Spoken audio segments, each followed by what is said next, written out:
Hey guys, in this video, I will show you how to create Gmail account without phone number. Alright, so let's begin with the video. Start by opening your preferred web browser and visiting the Gmail website. If you're already signed in to an existing Google account, you may be taken directly to the inbox. In that case, click on your profile picture located in the upper right corner of the screen and select the option to add another account.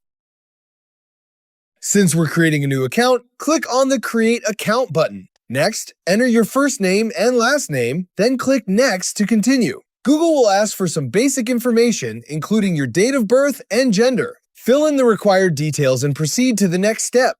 You will then be asked to choose a Gmail address. Once you've selected a username, continue to the password section. Create a strong password for your account and enter it in both password fields to confirm it.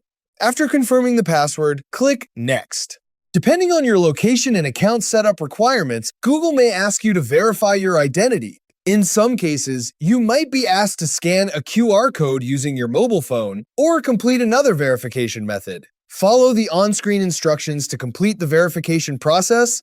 After verification, you may have the option to add a recovery email address. You can skip this step. After completing the setup process, your new Gmail account will be ready to use. You can now start sending and receiving emails, organizing your inbox, and exploring the many features that come with a Google account. And that's it. So that's basically how you can create Gmail account without phone number. So that's all for this video. See you in the next one. Thanks.